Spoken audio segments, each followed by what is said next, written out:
I mean, it's crazy because, like, what, 5, 10 years ago, all the divisions were working properly, and now they are not. Um, Yeah. yeah, and that's why we like boxing this year. That's why boxing was such a great, like, saving grace.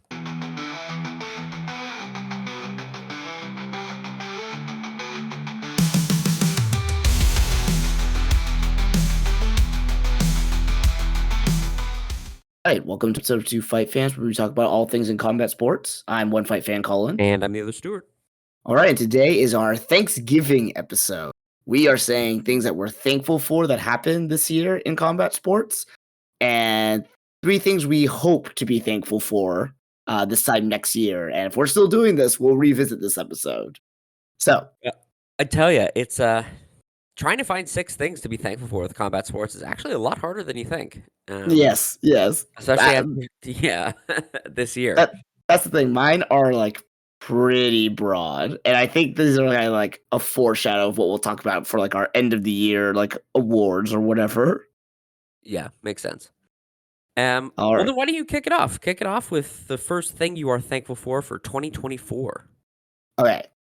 And this is kind of a broad one because there's multiple things. I am thankful for being made aware of how great boxing actually is. Yeah, man. You know, we had some great fights. I've learned some new names in fighting. Some of my favorite fighters had some great years so far.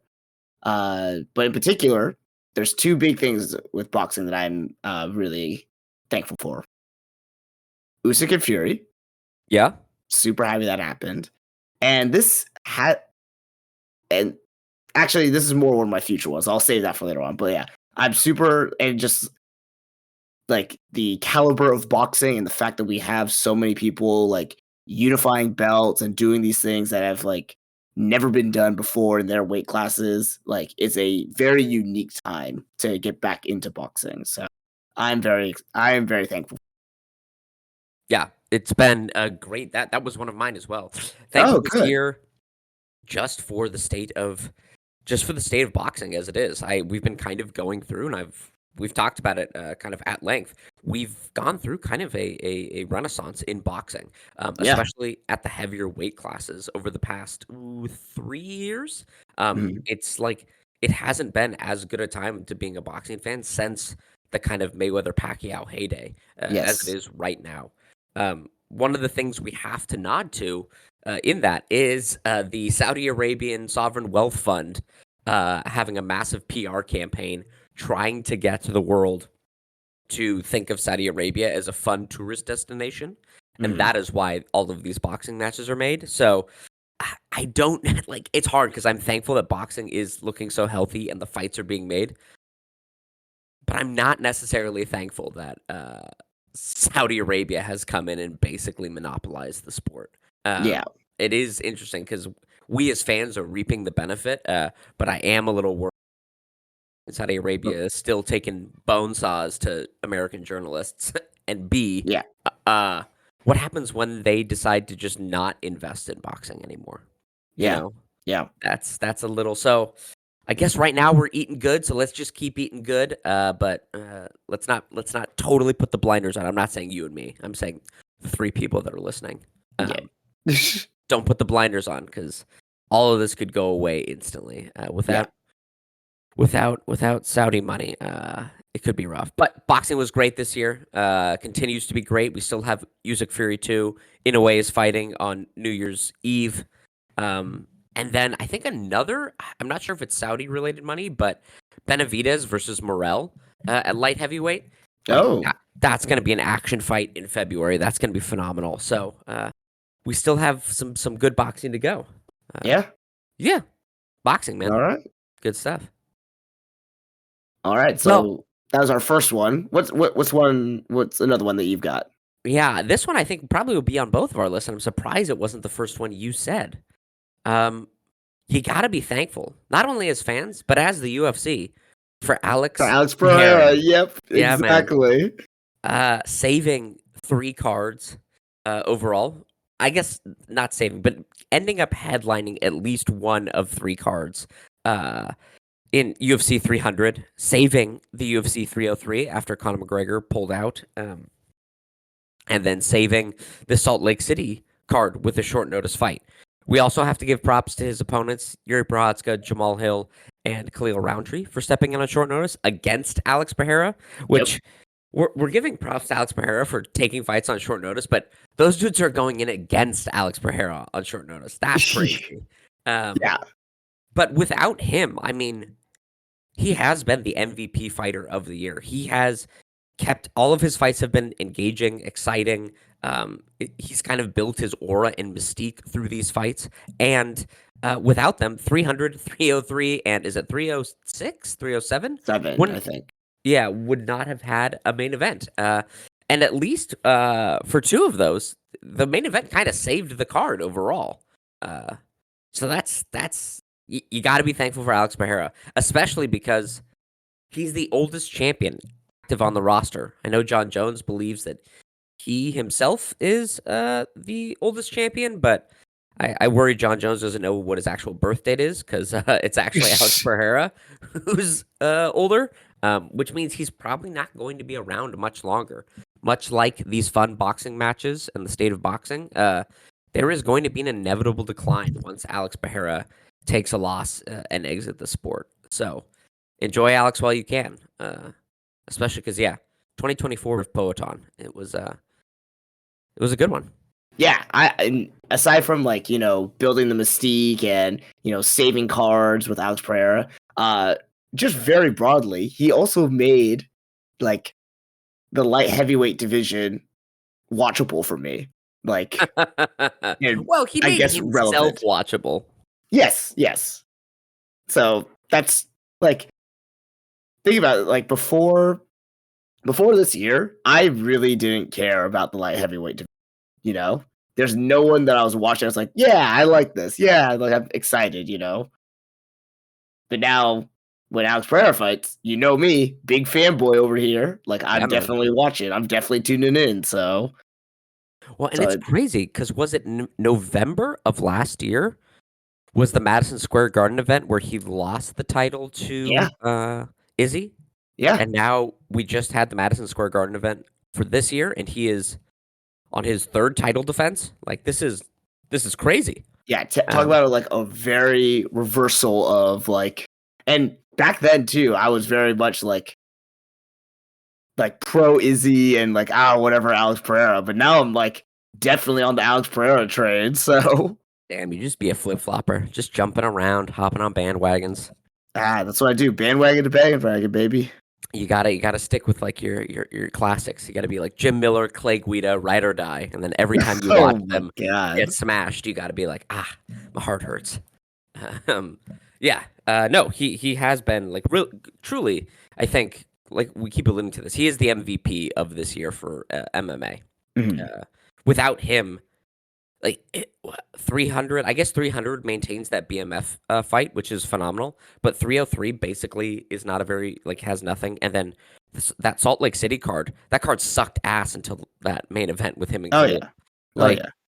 Maybe we would have had entertaining fights between Yuri and Jamal and Yuri and I don't know Rakic, and it could have still maintained kind of goofy fun, but actually for a high level operator. And getting to watch like an intriguing title run where you're always like, what will the challenger bring? Alex Pereira, he's the first one, I think, since John Jones at light heavyweight for me, where I feel like, all right, we have kind of this king at the top, and we need to see who's going to knock him off his post. Yeah, I agree. I'm trying to think like what other like light heavyweight champions in the UFC since John Jones have I been like really excited about and really interested in. And Shera, Jan Blachowicz. That's it, I think. Were those the only 2 champions? I think so, because I think Jan fought. Who did he fight to win? Let's see. Like casually. Because I know Glover beat Jan to take the title, and then he lost it immediately to Yuri. And then Yuri blew his shoulder out, and then Jamal Hill fought Glover, and then Jamal Hill blew his ACL. Or not his ACL, his Achilles. Yeah. No, it was Jan Blachowicz right after John Jones, Glover Teixeira, Yuri, Jamal Hill, Alex Pereira. Oh yeah, and Jan Blachowicz fought Dominic Reyes. Right after everyone thought Reyes' Oh, fight right. right after the John Jones one. So everyone thought, oh, he's gonna do it because he beat John Jones. But it really did show that Dominic Reyes had kind of lost a step. That fight with John Jones really took something out of him. Yeah. Yeah. So yeah, yeah. Nobody like really like Jan Blachowicz. I really like. I like his game. I like that he's kind of like he really strikes me as like a blue collar fighter. Yes. Like Yeah. he doesn't have any flashy style or super interesting technique, just like really good fundamentals. So I like him, but I never was like, ooh, how is somebody gonna knock him off his post? I was like, we just need to wait for somebody who's athletic to come by and fight. Right. And then Old Man Glover, I did like Old Man Glover, fucking Yeah. looking like he just like got out of a shift at the diner, coming in and taking it to Jan. So that was pretty cool. Yeah. Yeah. But yeah, Alex I'm with Mahara, it. he's a stud, man. He's a stud. He is. Yeah. Great. So boxing, overall, Yep. Alex Mahara. Yep. And then what's another thing you're thankful for this year? So I am thankful for two things, and one is kind of more specific.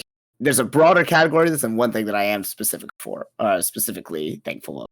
I'm just thankful for lighter weight divisions and being like diverse in skill sets, having skills, things like that. Like basically, the lightweight division is supremely competitive and very diverse, and even like it has a clear order and clear canonical order, which I love. And Mhm. even people that we don't really like there are still interesting matchups for them. Mhm. Like we talk at length about how Paddy Pimblett is this weird, like doesn't belong in the upper echelons of lightweight. Yet there are still entertaining fights for us to see regarding him. You know, the Really featherweight bringing division. down the mood, bringing Paddy Pimblett into it. Really bringing down the mood, I gotta say.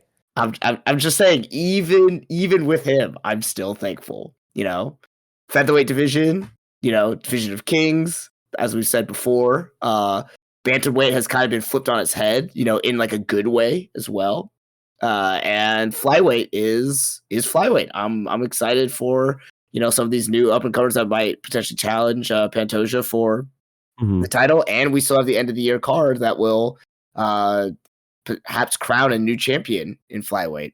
So, but more specifically, with all these light divisions, I am thankful for Max Holloway because he has given us some great fights this year, not just in his career as a whole, but he's also previewed for us basically what his future will look like. He gave us a sensational performance at UFC 300, and something that will go down in history forever, I think. He put up an incredible fight for featherweight against Ilia Topuria and kind of highlighted how good actually Ilia Topuria is. Even though he lost and is ushering in the Ilia Topuria area. And now at lightweight, I think he has the potential to go on one more big run. So I'm excited for him. And I'm thankful for the fights that he has given us this year. Yeah. Yeah. Max Holloway, he's awesome, man. Like you're exactly right. We should all be thankful for Max Holloway. Yes. He's phenomenal, and I hope he continues to make as much money as humanly possible. I don't even care if he's I want to see him fight, but apparently he makes more money streaming. That's what you said, right? Yeah. So like, if he's doing that, God bless him. I hope he just keeps making oodles of money because he seems like a cool dude. Yeah. Yeah. That kind of relates to the last thing that I am thankful for in 2024, and that is just the featherweight division. Overall, kind of like you, we both would be terrible if we had to make those listicles on BuzzFeed because we're like subsection 1A of the first bullet point. It's terrible. Featherweight. Overall, two things. One, it is the division of kings. It continues to put on like high level, exciting matches. Brian Ortega, Diego Lopez, Dan Ige, Ilia Topuria. Overall, being like a true new sensation and like evolution of the game. But also the fact that division has functioned properly this year. Volkanovski, the champion, gave a shot to the up-and-comer Ilia Topuria, even though everyone was doubting it. And PR-wise, people were like, Ilia Topuria is way too big for his britches. Fuck this guy. He shouldn't even get a title shot. But Alexander Volkanovski gave him the title shot, and then Ilia Topuria immediately knocked him out. And then moving forward, even though Ilia Topuria did call out Conor McGregor and Islam Makhachev, his first title defense was not against some random person. He didn't do the John Jones thing where he said, actually bring Jose Aldo back up here so that I can starch him. He went, who is the most deserving? And we all thought it's got to be Max. If you're going to be the champion in this division, you have to beat Volk and Max. And then he fought Max and he knocked him out. And so everything like kept clean order. We didn't stuff this division up with waiting for a John Jones or arguing about is Tom Aspinall or Alex Pereira the right person. It wasn't this constant like avoidance of anything, like Merab trying to avoid Umar Nurmagomedov now, right? It was, hey, we're going to keep this thing flowing, and Topuria did exactly what he said he was going to do. And then in the meantime, we had number one contender fights to set up Diego Lopez as kind of the next challenger after Volk gets his rematch. This is a way a division should work, and when it does work, it creates so much more intriguing matchups than sitting around for a year or a year and a half just clogging up a division, waiting for Colby Covington to be ready at welterweight or waiting for John Jones to come back and not giving Tom Aspinall a shot. This is the way it's supposed to function. And so featherweight overall, I don't know who to congratulate for the success of the featherweight division this year. Is it the UFC for setting up the fights? Is it Ilia Topuria for just taking the challengers as they come rather than kind of digging his heels in and wanting to fight Conor McGregor or Paddy Pimblett? So overall, it's I'm thankful that we have at least one functioning division in the UFC, and that it's featherweight, that it has Max and Volk and Diego Lopez and Ilia Topuria. We have sensational fighters in this division, and I think truly a generational talent in Ilia Topuria, and that's we need to have a functioning division for that person, so that we can continue to enjoy the fights that they have. Yeah, Featherweight, great division. Featherweight boxing, Poatan, and just little dudes overall. Yeah. Question for you, actually. Yeah. So you think featherweight's the only one to do that, not lightweight? I think, well, the lightweight one's weird because we did have a great fight where like Dustin Poirier got the title shot, but only after one win, and it was awesome. But like that was meant to go to Justin Gaethje or Charles Oliveira, and Charles was denied his rematch. It made for an interesting fight. I think also what happened. Oh no, Charles Oliveira had his rematch scheduled for I think February of this year, and then he had to pull out, and then Volkanovski came in on short notice. Right, okay, right, and then it was supposed to be Dustin, but then he took that BMF title match, like UFC 300, kind of a weird hodgepodge where it was a great fight, a great night of fights, but then the reverberations through to the divisions was not actually as stellar.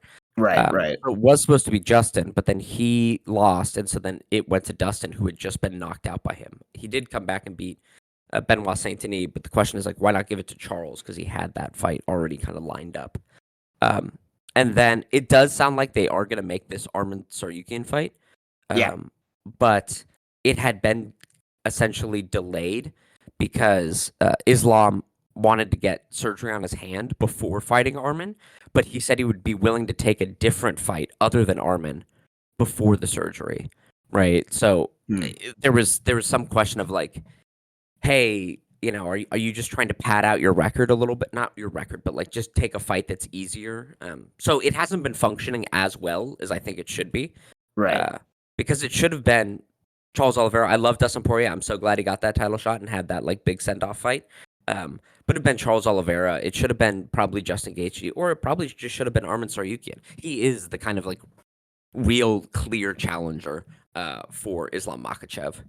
So, right, and then we also have like Conor or Michael Chandler floating around in there. Like we've got some weird shit going on at lightweight as well. All right, yeah, that's fair. Yeah. I kind of forgot about the whole Charles Oliveira pulling out last minute and Volk stepping in. Yeah, and then I mean, that division was home to one of the biggest cases of donkey brains this year when Jalen Turner knocked out Renato Moicano. and walks away. Paddy Pimblett continues to dance on the graves of good fighters who are like way past it. Like, there's other things to like be upset about with lightweight. Yeah. So no, featherweight really is the only division that seems to be functioning functioning exactly how it should be functioning. Yeah. Everything else has been a little wonky. Like, flyweight is totally fine because Pantoja just basically doesn't have anyone else to fight. But again, the fact that they have to go to these other organizations and pull people in that no one's heard of shows that they're not doing a good job. They being the UFC building up internal challengers to be prepared to fight. So yeah, I would say only featherweight is actually like working the way. I mean, it's crazy because like what 5-10 years ago, all the divisions were working properly, and now they are not. Yeah, and that's why we like boxing this year. That's why boxing was such a great like saving grace. Yeah. So let's move on to the 3 things that we will be thankful for in 2025. These are things that we think probably have a chance of happening. So it's a little Nostradamus-y. And when we're looking in our crystal ball to say like what we think probably will happen, we go, "Oh, that's a cool thing. I'm glad that that's happening." Yeah. Why don't you kick us off? All right. And I kind of alluded to this earlier, and it's kind of a weird thing, like you said, because it relates to boxing and Saudi Arabia's like sponsoring of fighters and big fights. But Inoue signing the deal with Riyadh season, I will be thankful for that. I think because I think that will bring one more eyes to him, as a dynamic, explosive, exciting, smaller fighter. And it may propel him to take fights that are actually like worth his skill set, actually worth his challenge, So like maybe we'll actually get some of these, higher level, higher weight fights for him that, the money is good for it. So like now he's actually interested in doing it or whatever, and or the clout will be worthwhile. So I am excited to see that like what Inoue will do next year with this new sponsorship money. Yeah, with this new sponsorship money, what do you think will actually be the kind of like mechanical change or like the logistical change? Will it be he comes to the US? Is it a specific fight? Like, what's the thing you're looking most forward to or most likely will happen? I don't think he'll fight in the US, but I think he will go up in weight to fight someone who is at 122 or 125. I think he already is fighting at what 126 or 130. I thought he was still fighting less than that. I don't think. I'll double check. So yeah, because he's at light flyweight, which is what? Oh no, wait, he's at super bantam. Super bantam is 122. Okay. Yeah. Okay, so like 125, 128, like I think fighting at featherweight and whatnot. Okay. Yeah, that's to 140. That's too big, I think. Yeah. So he's not gonna even like high 130s is gonna be hard. God, could he fight it? I'm thinking like, could he maybe 126 or 130 and then fight Lomachenko? I think that's the fight. That would be a good fight. Or one. And he'll never get out of his contract with Gold. But if he could fight like if Ryan Garcia dropped down. I don't think Ryan Garcia is ever gonna cut weight again. He's too big, and I think like he doesn't have much interest in cutting weight and being serious. Yeah, exactly right. And again, like against Inoue, like he already has a built-in rematch with Devin Haney. Because of the shit show. Like he could keep doing that. I think isn't he boxing some like exhibition weird rando guy, like influencer? He said he was, but he's supposed to get written consent from Golden Boy or whoever. Okay. And he has not gotten that yet. So yeah, so whatever. But yeah, anyway, God, I hope they can get him up to 130. See about fighting Loma. Maybe even Gervonta Davis if Gervonta is willing to cut down, though I don't know if Gervonta would be. I was thinking about, that's Yeah. Yeah, Gervonta would have to cut some weight. I don't think he's ever fought that low before. And I know Gervonta is like really against cutting weight overall. Mhm. So, but yeah, I hope they find something good for Inoue. And if not, not a single big name, then let's get him to be the only person to ever unify 3 belts across 3 weight classes, Yeah. or Yeah. unify all 4 belts across 3 weight classes. Like, let's just do that. Yeah, Inoue. Let's see where his journey takes him. All right, the thing I will be thankful for, and I think it might happen. Okay. Okay. The deflation or total popping of the bad fighter with celebrity bubble. This includes Paddy Pimblett taking his first devastating loss. Okay. This Okay. includes Jake Paul Jake Paul having already reached his zenith with Mike Tyson, and now having to take fights. The only other there is nowhere else on the celebrity ladder to climb past Mike Tyson, who might be one of the top 10 most famous people on earth. So the only thing for him to do now is like rematch Tommy Fury or fight a real boxer.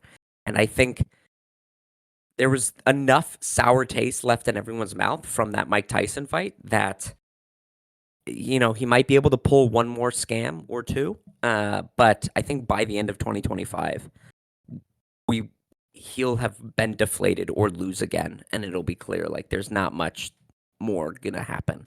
Okay. That's gonna take up eyeballs there. Um, Again, Yeah. it also means the fact that celebrity takes these people so far. I feel like 2024 was this year where people like rode they rode celebrity and they rode their position Yes. to get these fights and to continue to build their names, that now the only place for them to go is into difficult terrain. And I don't think any of these people will be able to do it. I'm talking Jake Paul. I'm talking Paddy Pimblett. I'm talking all the celebrity boxing. I'm talking a little bit John Jones. I'm talking Conor McGregor possibly. Because I'm not thankful for it, but I definitely think we will see him in 2025. I don't know if you've followed any of the stuff that's happened since the trial, but he's been dropped by like basically Yeah. every supermarket, food chain, restaurant. They're trying to boycott in Ireland all of his alcoholic products being sold in stores. He got dropped from the Hitman video game.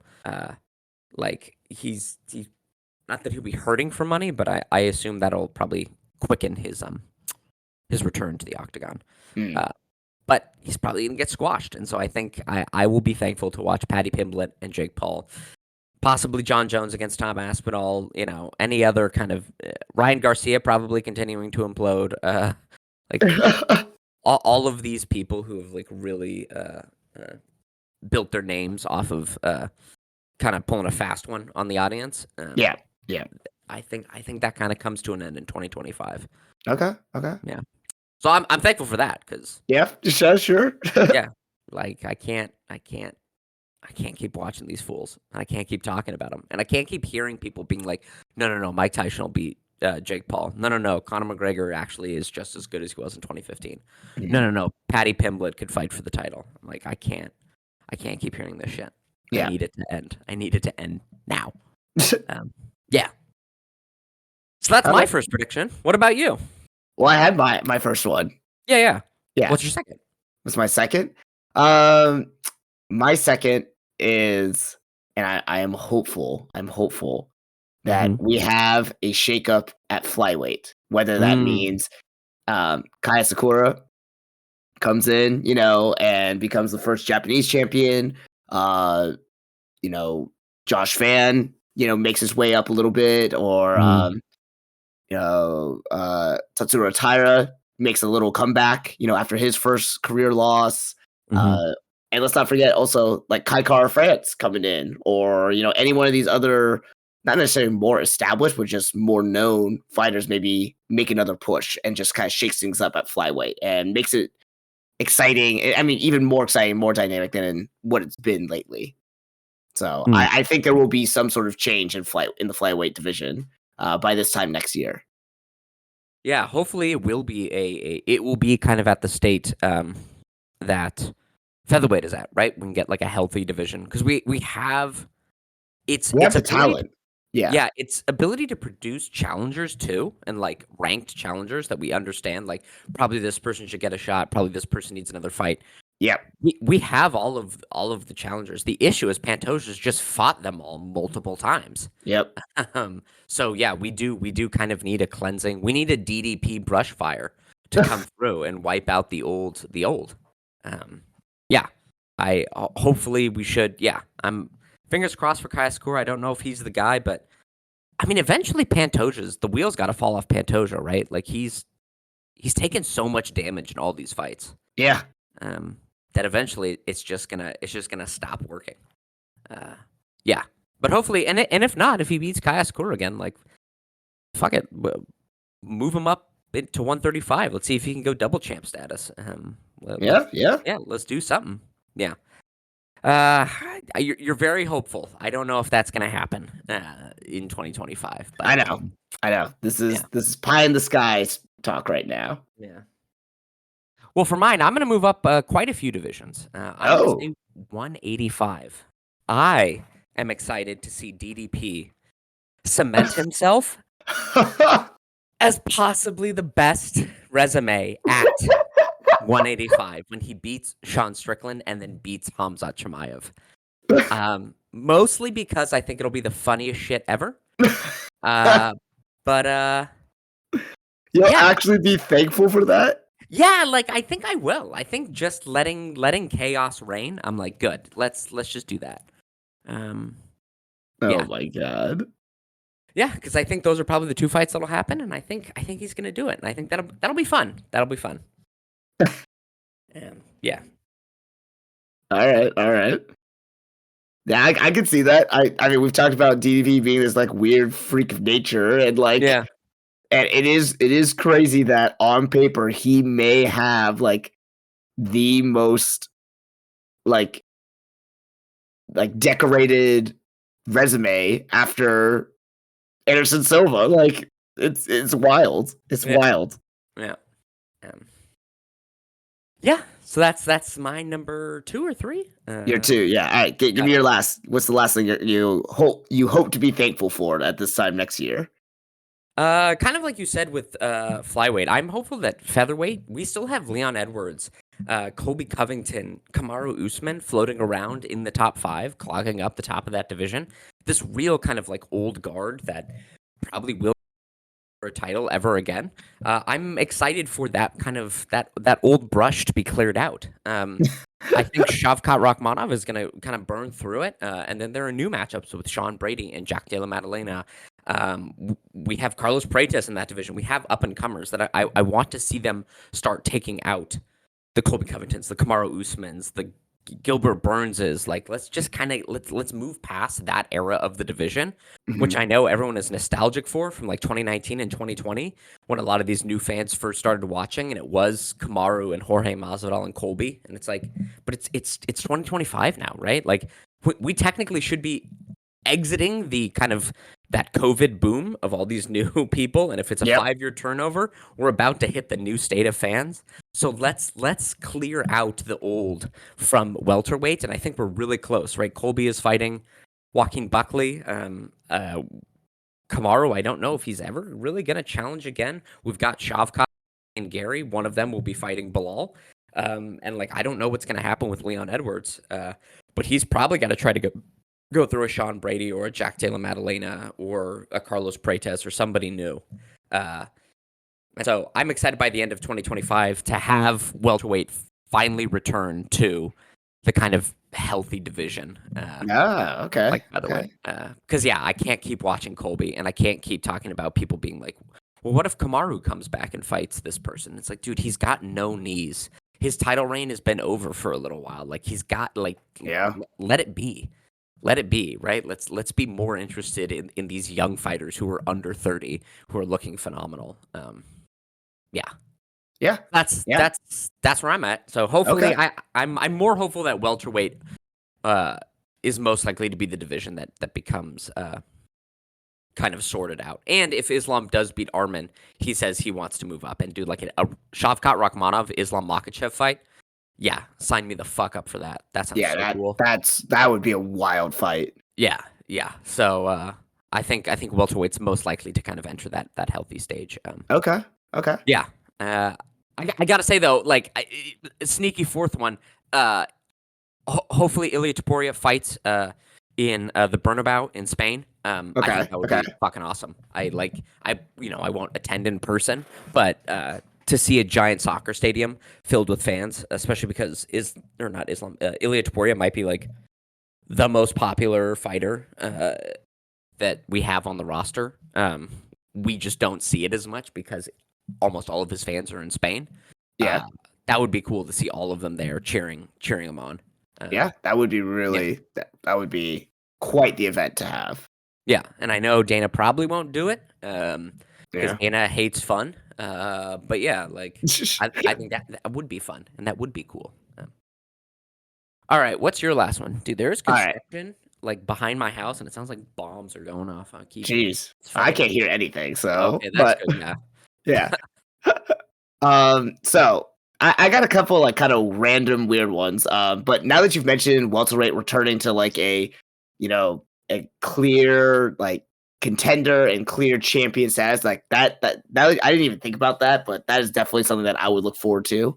yeah, And I would be thankful for just having order in that random weird division. Like we've talked about anything above lightweight kind of getting to this weird like twilight zone. So yeah. I would like to What see a return to normalcy. what? Just quickly running through the divisions. Give me like the. It's going to become more chaotic or more orderly by the end of 2025. Okay. Okay. Heavyweight.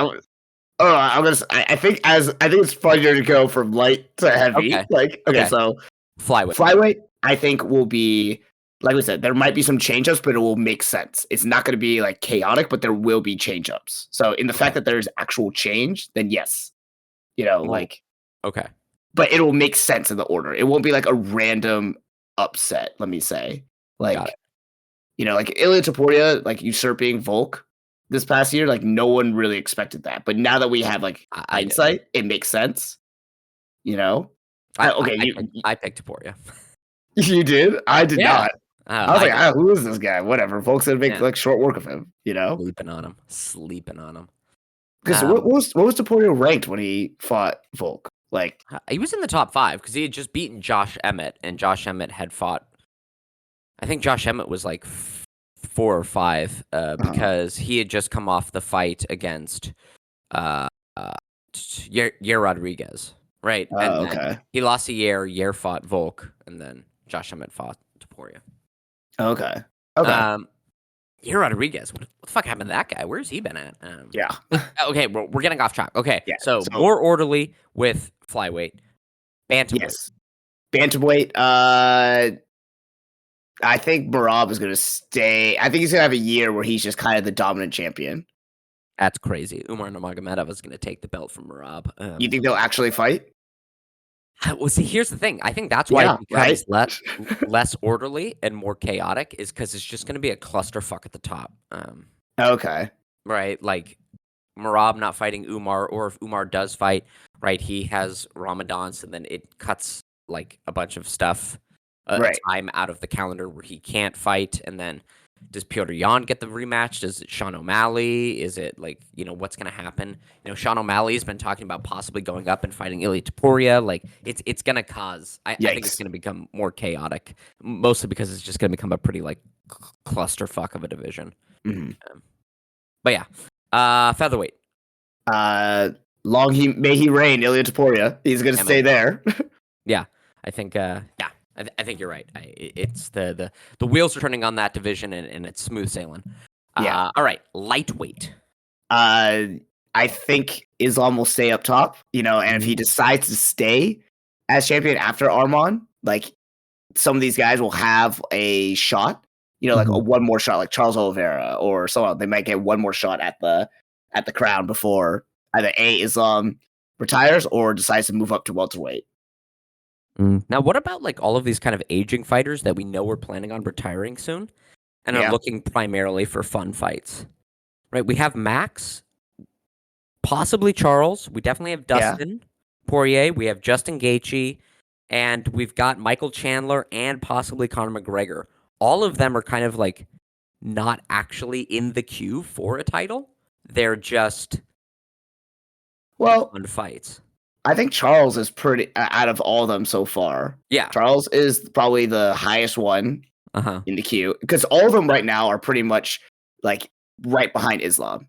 Like it's Yeah. this weird thing where like yes, all these older action fighters are still at the top of the division, but half of them recently had losses. So you Mhm. got Michael Chandler, Justin Poirier, and Justin Gaethje all having had losses. Yeah. Max also, but it was in another division. So if you Yeah. got him one more fight at lightweight and he won, he could shoot to the top there. Mhm. Charles Oliveira just came off of a win. So He and who the probably fuck needs cares one about more. Connor? You know? Yeah. I guess like the thing is, once Islam fights Arman, like who's the next up? You know, because I feel like it would have to be if Charles and Max fight, the winner of Yeah. that one. yeah. But then what? Like who are we setting? I guess that's my thing is I feel like it's that we can see like maybe one or two fights in the queue, but then there's nothing else like building towards it. Like, cause then are we jumping down to Dan Hooker, Paddy Pimblett, Hanato Moicano, right? Well, like, no, I think just with how the lightweight division is stacked and how the lightweight fighters currently fight, they take maybe 2 or 3 fights in a year. That will solve that those 2 fights for each of them. So Islam and Arman will happen early next year. Mhm. Charles and Maxon also happen early next year, maybe like March, April, May, and then by the end of the year, the winners of those 2 fights can fight, and that's pretty much it. That'll be it for lightweight. man, it's not the movement we like to see though. But when you have so many like worthy challengers and contenders, and Mhm. like some of these fights going to like hellacious ends and just like the Mhm. kind of beatings that you need to recover from, it Mhm. kind of makes sense. It's not like all right, I'm Alex Pereira. I threw 2 punches, knocked this guy out, so I'm okay. I'll fight like 6 weeks later, throw 4 more punches, knock the next guy out, so I'm like not super injured. So, it's not Yeah. really like that. Yeah, but it's just like I don't know, like looking at the top 15, Arman is the contender that has broken through. Charles can, but Charles also like when he blew his knee in the other one. His fight with Michael Chandler. Dustin Poirier said he only has one more fight, but they might give Dustin like, Rafael Fiziev, Mateusz Gamrot, Michael Chandler again, right? And so then Dustin will probably kill off another contender. The Max versus Charles is pretty interesting, or Max versus Dan Hooker. But then Chandler is not fighting for a belt. Mateusz Gamrot just lost to Dan Hooker. Beneil Dariush is coming off of 2 losses. Now we're at Hanato Moicano, right? Are we going to set him up for a fight to break through to fight Islam? Like, that seems a little premature. All I'm saying is I don't see, even with the old fighters kind of clogging up the front of the queue, see like, oh, well, at least we've got these guys down here in the 15 to 10 position who look like they're going to break through. Right? Hanato Moicano, Benoit Saint-Denis, Jalen Turner, Paddy Pimblett, Grant Dawson. None of these guys strike me as, hey, by the end of 2025, they're going to be like ready to go. Right. As a title challenger. So, yeah. It is one of those things where I think we'll eat good next year. We'll have one more really exciting year of these, like, especially because like we are personally attached to some of these like older fighters. But I think it will begin like the retirement exodus of all of these really dynamic, exciting fighters, and then it's going to be up to this next generation. Like, are they up to snuff? Are the Paddy Pimbletts and the Hanato Moicanos of the world ready? Yeah. I mean, it is nice because that does mean that like Max Holloway and Volkanovski can probably have a second career at lightweight. Like I would pick Volkanovski moving up to 155 to beat most of the people in the top 15 right now. And then like then Diego Lopez, he's a huge 145er. Yair Rodriguez can move up. Like it could allow for some turnover at featherweight and then more exciting dynamic fights at lightweight. But anyway, now we're going way too deep. Quickly, welterweight, more chaotic, more orderly. More orderly. Shavkat Rakhmonov comes in. Bingo. He is the DDP of this division. Here it comes. Middleweight, more orderly, more chaotic. Oh my god, I guess more orderly with DDP. Like, absolutely. Like the Roman Empire. He creates a wasteland and calls it peace. It's awesome. He's gonna do it, dude. He's gonna You're not a little interested to like actually live in the world where he beats Sean Strickland and Hamzat Chimaev and then has effectively cleared out the division?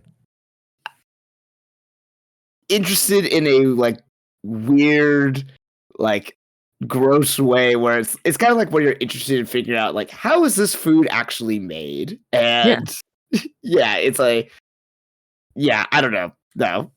You know how I like canonical order. Well, And and this would be the most canonical. I know, but that is not the face or skill set that I imagined happening. No, no. Well, it shows that above 170, you don't actually need skill. All right, light heavyweight. More orderly, more chaotic.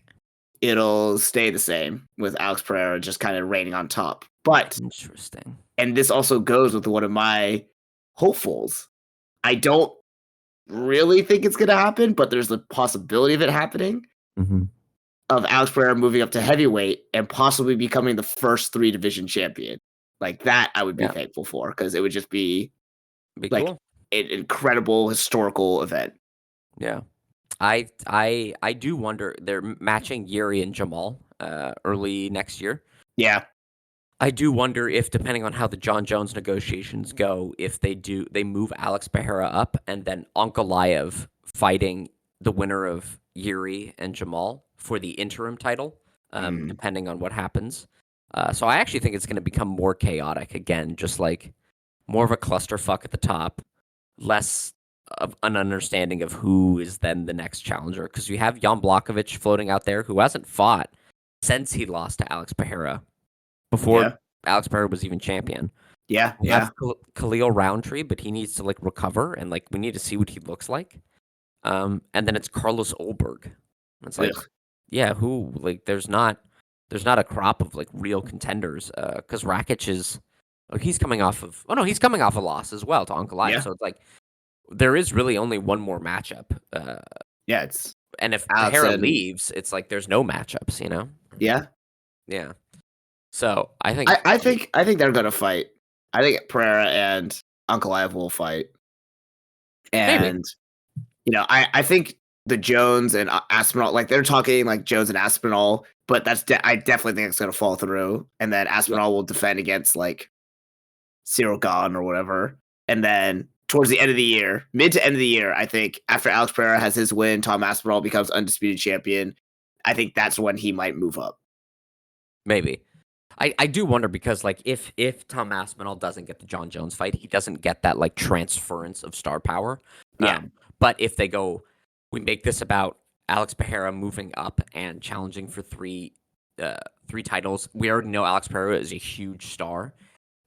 If then Tom Aspinall knocks out Alex Pereira, he gets a little bit of the transference of star power that he's missing out on. Yeah. Or if Alex Pereira wins, he just becomes an even bigger star. So like it's kind of a win-win for the UFC, because either way they're building a name, right? It's not like Alex Pereira fighting Ankalaev and losing, and then it's like Ankalaev's not really going to get Alex Pereira star power, you know? Like he's just he doesn't speak English. He can only fight. Well, with Trump coming in, he'll be able to fight wherever, but you know, for a while he was only allowed to fight kind of in the Middle East. So yeah, I actually think they're probably going to do the Alex Pereira. I think Alex Pereira is the negotiating chip with them. When John Jones asks for 25 million, Alex Pereira will do it for 12, and then they'll go, "We don't need you, John." Yeah. Great. Heavyweight, less chaotic, more orderly. What do you think here? It really just depends on what happens with John Jones, and I don't think John Jones is going to fight anymore. And with him vacating, and it will kind of have that like undertone of Tom Aspinall didn't get like the transference of status and clout, but people who will truly like watch and see and take in fights, listen to us, then. I think it'll be a true like this is who's actually at top. This is who's the actual champion, and people can say whatever they want in YouTube and Reddit comments that Tom Aspinall's never fought someone like John Jones or John Jones has never lost or whatever bullshit. But the fact is, we have a champion, and that is the person who people should be focused on in that. Yeah. So more orderly or more chaotic? I will say then more orderly. Mm. Yeah, I mean, the Jones thing has held up that division and caused an interim belt. There probably won't be an interim belt by the end of the year, so yeah. Yeah. But I mean, again, like let's say Tom Aspinall beats it's the winner of Cyril Gane, Alexander Volkov disputed, it becomes elevated. Yeah. It is orderly that we have Tom Aspinall at the top, but then like the rest of the division, like there's no order or like clear number one contender or anything because Tom Aspinall's beaten them all, some of them multiple times. So it ends up becoming the kind of like the flyweight division where you're like, Mhm. well, what even matchups do we make? Right. And there's no heavyweight out there that they can pull in because apparently Francis Ngannou is a bad guy, and Dana White doesn't like doing work with bad guys unless it's Conor McGregor. You know, like, I don't. Anyway, all right. We got to quickly jump to the women's strawweight, Zhang Weili's division. More orderly, less orderly. I think it's pretty much going to stay the same as it is right now. I don't really see anyone beating. Oh, well, actually, I think there will be because who's she slated to fight next? There's no fight on the books for her. Oh, really? Yeah, I don't know what's been going on. I think they really wanted Tatiana Suarez to fight her, but she keeps getting injured and pulling out. Oh, Pretty routine. She's got that neck issue, right? I think she had, was it cancer in her neck, and then she had to have surgery to whoa. like get rid of way back in the day, right? Because she was an Olympic hopeful, and then she had to pull out of the Olympics, I believe. I think it was. She had a tumor or a growth in her neck, and then she had to Jeez. have part of like the vertebrae taken out and then fused, and so she constantly has repeated neck and spinal injuries, and that's why she fights so infrequently. But I think that they're Oh, trying to build to that. But yeah, I mean, the last she fought at UFC 300, that was her last fight, and then she hasn't fought since then. So I don't really know what's going on in that division. yeah. Huh. No. Uh, so yeah, what do you think? I yeah. With that, then I don't really see anyone challenging Zhang Weili. And maybe Yan Xiaodao could get another rematch because I did really like their first fight at UFC 300. But Yeah. yeah, I don't really. Most of the women's divisions I don't really see changing. In terms of who's at top or who's at champion by next year, Yeah. unless someone like Amanda Nunez comes back out of retirement to challenge one of these divisions, Mm-hmm. or it maybe someone new comes in. That Mm-hmm. I don't know. I don't know. Yeah. I don't know. There's not really many big names in the women's divisions outside of the UFC. Like Yeah. Well, I mean, it's one of these like it doesn't just mean like orderly or chaotic doesn't just mean like what's the turnover of the belt. It's like is there also just a good like list of contenders that are oh, moving appropriately, right? Like because okay, we have a division like light heavyweight where like there is order because there is like just Alex Pereira at the top, but there's no like actual order to the division of like who fights next, what's up next, right? They're picking anyone that's available just to throw at Alex Pereira, which means the second he goes away, there's no structure to the division. okay, Right. So like, yeah, okay. With that in mind, then all these divisions then are like pretty rough then because after these champions, there's not many. There may be one or two exciting challengers, but after that, it's just kind of like whatever, like. It yeah. really does seem like a lot of these matches tend to be like coin tosses, whether it's because of like weird skill disparities or like donkey brains that happen.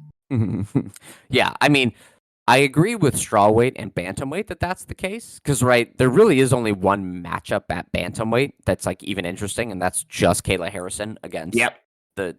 whoever has the title. But then there's nothing else beyond that. It's like then the division's dead. Yeah. That.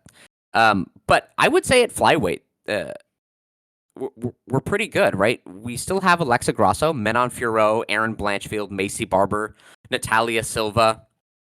Rose Namajunas, I don't think is really in title contention. But then like Karine Silva, we saw her get a victory at UFC Macau.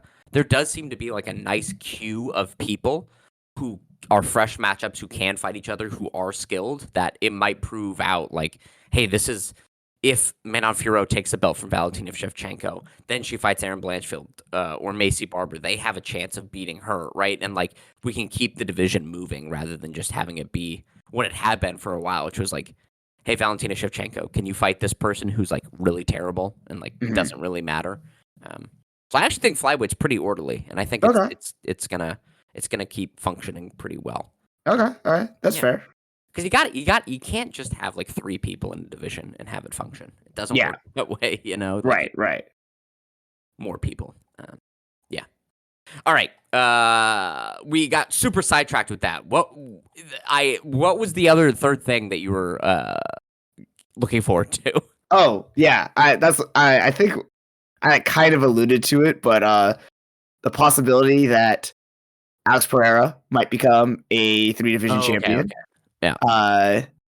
And yeah, that was kind of like my last one. And Yeah. actually no, I had one kind of like goofy ass one.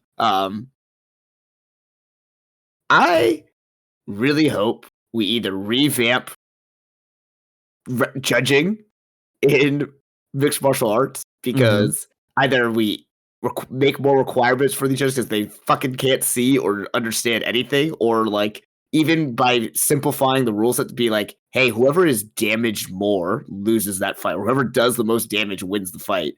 I think there's too much subjection, with these judges that just have routinely gotten major decisions wrong. Mm. And I don't know if it's like I don't know if Mark Zuckerberg makes like a crazy AI program that does judging for you That's or whatever. fucking so I don't know. stupid. I need That's the something that dumbest like idea. hey, it's better than some of these fucking like judges here. No, it's not. AI, and I mean this like actually legitimately sincerely. AI does not have the capabilities to like actually judge something. As a language production model, a lot of this AI, if you ask it the question, um, uh, I put my trombone in a suitcase. Is it safe? It can't answer that question because it needs to conceive of what a suitcase is and then what the it in the question is. It can't even parse out if you're talking about the trombone in the suitcase or the suitcase itself, right? Like, so the fact that it's going to like download a bunch of stuff on an image and go like, I can tell you who is more hurt or who is not more hurt. It might go like that person is skinny, therefore more hurt, right? There's no way that AI is going to help this at all. As it stands now, no, it can't. But the No. rate at which it has improved, and the fact that like every other sport right now is utilizing like data to a whole new level because of this, like I think it can shake it up. Those sports are like, how far did the ball get run downfield? Like, how fast did pitch go? Right? Like, that's really easy. That's a radar gun that then they automate, right? Or like that's like a speed like traffic ticket like gun that they automate. Or it's like actually being able to measure whether the ball moved an inch or what happened, right? And that's Well, no, not I think like in football, they're starting to active. implement Was the things like sweeping in a no, grappling scenario? well, some of them are like it's not to that level because I think again, fighting and boxing is way more ingrained or way more subtle in that regards. Like because yeah, was the sweep effective or things like that? But they are starting to take things like, hey, based on how the players have been playing, based on this specific matchup, based on these specific weather conditions, you should do this play in this scenario right now. And it's like it's getting more accurate. So the more information that is fed into it, the more educated, the more accurate it will get later on. But again, we're getting kind of down the line, but I want, like I said, a goofy ass thing. I want something that changes like the judging. I want judging to be more not necessarily fair, but I guess effective because whenever it goes to a decision, I'm never sure they're gonna get it right. Like Yeah. unless it's like a hellacious one-sided beating, like I'm never sure that they're actually going to get the decision right. Yeah, I mean, I think more often than not, the judges do get it right? Because then it'll be a controversy on like a card when we're like, oh man, one or two of these 12 fights seem like it had fucky judging. Like that's still a majority of the fights going the proper way. It probably, I think, what needs to happen is like less about like the judging, uh, or the judges needing to be trained, or AI needing to be trained, even though it can't draw a fucking picture without like 20 fingers. It probably means that like the 10-9 must system needs to go. That functions for boxing. It doesn't function for MMA. Right? Yeah, Like, yeah. why are we judging off of that system? Especially when Dana White is like, I hate 10-8s. So then you really only have 10-9s for each division, right? We don't hand out 10-8s. We barely hand out. We never hand out 10-7s. We never hand out. No. You know, like trying to find an actual bespoke judging system and scoring system that functions for MMA and isn't something that we took from boxing that we just like hammered onto MMA. Right. But AI will not. It's even like Dana White is talking about like, oh man, we need AI to be able to like actually accurately predict who the next contender should be and what the ranking should be. But it's also like, again, we've talked about this before. The rankings fundamentally in MMA, the way everyone as fans treats it is wrong because we're trying to rank it like who do we think is the best in this division. But ranking should not be about who is best. It's about who should be up next, right? Yeah. Dustin Poirier should not be number 2 in that division. Is he one of the best fighters in that division? Sure. But he said he only has one more fight. He should not be in the rankings, right? Like he's not in the fun fight with. Right, but when or Colby Covington or Kamaru Usman, like when we clog up these divisions, so Dana White being like, we're going to be able to input their striking percentage and this and that, and then that'll tell us who the best fighter ever was. It's like this is so silly. You're just going to like mathematize it and then be like, oh, actually, it's just George St. Pierre is on there. Like he's the number 1 light heavyweight, or like. The amount of like obtuse MMA math people have tried to do this, and it does MMA math, and so it can spit out results where it's like Demetrius Johnson's the best heavyweight because he beat John Dodson. John Dodson beat somebody at 135. That person beat somebody at 155. That person beat a light heavyweight, right? And then it goes fucking bananas. Like we should just have a division where you go like this is the next person up in the queue. It's a lot easier. You could pay one person to do it. You could pay an intern, and they probably could figure it out. Like it's not this fact where we're like, actually, we need the most advanced computer learning to tell us like who's up next. It's like it's Arman Tsarukyan and Shavkat Rakhmonov. This is not hard. Like this is easy. Yeah, yeah. So no, fuck AI. It actually. It's good for pointing out single image stuff, right? Like seeing that it's able to like 99% effectively predict cancer in like an ultrasound. You're like, great, that's a good use of it. But when you're like, can you actually tell me what the best sonnet I could ever write was? It's like, why are you asking it that, man? Like that's the craziest thing to ask AI to do, right? Can you accurately look at 25 minutes of data without like knowing what the actual impact of the strikes are, without like understanding body language, without understanding heavy breathing, and then tell us who won this fight? It'll be like, I don't know. Piotr Jan looks buffer than Davison Figueiredo. I think he won, right? It's anyway. All right. Well, this has been Two Fight Fans podcast. Have a good Thanksgiving, everybody. Don't drink and drive. You're probably hearing this on Black Friday. Don't trample anyone in the stores. I'm One Fight Fan Stuart. I'm the other Colin. And join us next week where we're going to be previewing UFC 310, last pay-per-view of the year, the ascendancy of Shavkat Rakhmonov, and we'll talk a little bit about how is Kaya Sakura? Yeah, how is? Yeah. All right, everybody. Bye. All right, bye.